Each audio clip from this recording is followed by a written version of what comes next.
Good morning, student. Myself, Vandana Rathore, Assistant Professor, Department of Chemistry, Government College, Akaltara. आज जो मैंने topic लिया है वो MSc second semester paper second organic chemistry से लिया गया टॉपिक है।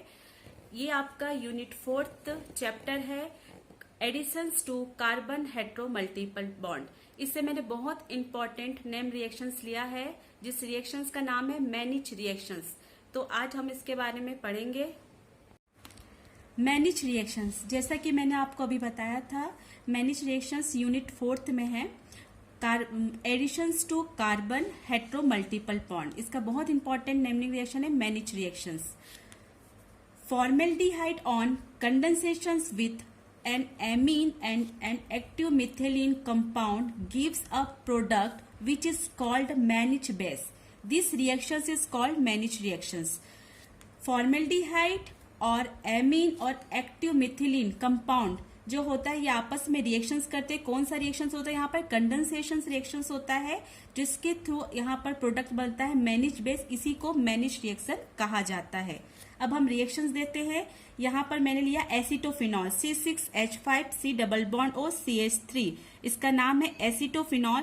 जब एसिटोफिनॉल को यहाँ पर फॉर्मेल्डिहाइड यूज किया था, फॉर्मेल्डिहाइड के साथ सेकेंडरी एमीन के साथ कंडेंसेशन कराते हैं, तो कंडेंसेशन का डेट मीन्स यहाँ से H2 जो है रिमूव होगा, तो यहाँ से H और आपका और इसका H और ये H2 यहाँ से रिमूव होगा, तो आपका प्रोडक्ट बनेगा C6H5C double bond O CH2 CH2 N CH3 जिससे बोला जाता है मैनिच बेस। इसी को मैनिच रिएक्शंस बोलता है। इसका नाम हम अल्फा बीटा एमिनो कीटोन भी बोल सकते हैं। किस प्रकार से? ये आपका फंक्शन ग्रुप है। इसके एडजेसेंट पोजीशंस को क्या बोलते हैं? Alpha positions. Next positions beta. तो बीटा में कौन सा ग्रुप ऐड है? एमिनो ग्रुप ऐड है, तो बीटा एमिनो कीटोन। क्लियर है? अब हम इसका देखते हैं मैकेनिज्म। जो अब मैनिच रिएक्शन है उसका मैकेनिज्म, इसमें 3 स्टेप इन्वॉल्व होते हैं। फर्स्ट स्टेप होता है formations to iminium ion, second step होता है फॉर्मेशन ऑफ कार्बेनियन आयन, और थर्ड स्टेप होता है attack by the carbanion ion. तो हम इसका मैकेनिज्म देखते किस टाइप से मैकेनिज्म होता है। इस 3 स्टेप जो के थ्रू इसका मैकेनिज्म जो होता है कंप्लीट होता है। स्टेप फर्स्ट है, जो सेकेंडरी एमिन लिया था उसको फॉर्मेल्डिहाइड के साथ रिएक्शंस कराएंगे। चूंकि एमिन पर लोन पेयर प्रेजेंट है, तो इलेक्ट्रॉन की क्या है इसमें एक्सेस है, तो ये अपना इलेक्ट्रॉन को डोनेट करेगा। कहाँ डोनेट करेगा? ये पाई बॉन्ड है, अपना इलेक्ट्रॉन को ऑक्सीजन पर देगा, तो यहाँ पर नेगेटिव चार्ज जनरेट हो जाएगा, तो यहाँ पर इलेक्ट्रॉन की डेफिशिएंट हो जाएगा, इलेक्ट्रॉन की कमी हो जाएगा, जिस कारण से पॉजिटिव चार्ज जनरेट हो जाएगा। इस कारण से जो इलेक्ट्रॉन अधिकता यहाँ पर अपना डोनेट करेगा। तो इस प्रकार से एडक्ट बनेगा CH3 होल ट्वाइस एंड चूंकि यहां से इलेक्ट्रॉन निकल रहा है, यहां पर कौन सा चार्ज आ जाएगा? Positive charge H। मैंने नीचे लिख लिया है, इसको ऐड कर दिया है CO पे नेगेटिव चार्ज, क्योंकि पाई इलेक्ट्रॉन ऑक्सीजन पे गया, H और H। इस प्रकार से एडक्ट हुआ। ये जो प्रोडक्ट बना है एडक्ट, इसमें प्रोटोनेशन की क्रिया होगा एज अ प्रोटॉन के रूप में प्रोटोनेशन की क्रिया होगा। तो कहां पर प्रोटॉन ऐड होगा? जहां पर नेगेटिव चार्ज है, तो ये अपना एज इट इज अपन लिखेंगे CH3 होल ट्वाइस एंड यहाँ पर इस पॉजिटिव चार्ज को मैंने नीचे ले आया है और H ऊपर ले गया है।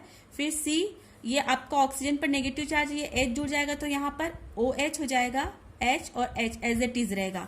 उसके अगले स्टेप में क्या होगा? नेक्स्ट स्टेप में डिहाइड्रेशन H2 निकलेगा, तो यहाँ से इजीली मैंने ये H2 यहाँ से निकल जाएगा, और जो रिमेनिंग कंपाउंड है वो क्या बचेगा? CH3 whole twice and N पे पॉजिटिव चार्ज है, यहाँ पर कार्बन की वैलेंसी सेटिस्फाई करने के लिए डबल बॉन्ड जनरेट हो जाएगा CH। चूंकि ये अनस्टेबल है, तो ये रेजोनेंस के द्वारा क्या हो जाएगा? स्टेबलाइज करेंगे, तो CH3 होल ट्वाइस, ये जो पॉजिटिव चार्ज यहाँ पर जो डबल बॉन्ड है वो इसको दे देगा इलेक्ट्रॉन को, तो ये न्यूट्रलाइज हो जाएगा, आपका पॉजिटिव चार्ज यहाँ से हट जाएगा और यहाँ पर सिंगल बॉन्ड आ जाएगा। अब कार्बन पर इलेक्ट्रॉन की कमी हो जाएगी, तो यहाँ पर कौन सा चार्ज जनरेट हो जाएगा? पॉजिटिव चार्ज जनरेट हो जाएगा। इसी को बोलते हैं इनियम आयन। तो मैंने आपको बोला था फर्स्ट स्टेप क्या है? Formation of iminium ion.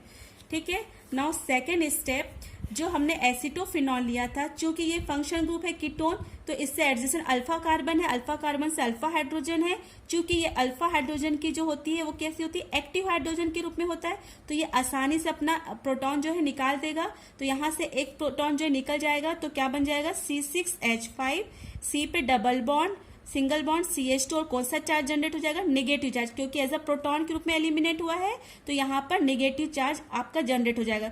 चूंकि ये अनस्टेबल है, इसलिए रेजोनेंस के द्वारा ये स्टेबल कंपाउंड बनाएगा, तो C6H5, और ये ऑक्सीजन अपना डबल बॉन्ड दे देगा, तो यहाँ पर नेगेटिव चार्ज, और ये जो नेगेटिव आयन है यहाँ पर आ जाएगा, तो यहाँ पर डबल बॉन्ड, तो ये आपका रेजोनेटिंग स्ट्रक्चर बनेगा। परंतु हमको रिएक्शंस में कार्ब एनायन का ही देखना है, तो हम इसी का यूज करेंगे।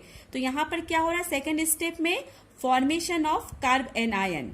ठीक है, अब क्या बोली थी, थर्ड स्टेप, जो फॉर्मेशन ऑफ कार्बन आयन होगा वो अटैक करेगा आपका इनियम आयन में। तो थर्ड स्टेप सिर्फ आपका एडिशन है।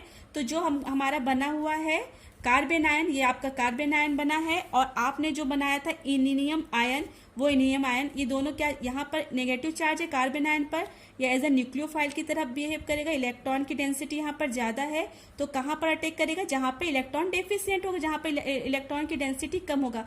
ये आपस में एक बॉन्ड जनरेट करेंगे, सिंपल एडिशन होगा, और आपका जो फाइनल प्रोडक्ट क्या बन जाएगा, C6H5CO CH2, ये आपका जुड़ जाएगा CH2 एंड CH3 CH3। तो इस प्रकार से मैनिज बेस जो बनेगा, ये आपका मुख्य क्रियाफल बनेगा, इसी को मैनिज रिएक्शंस कहा जाता है। Thank you.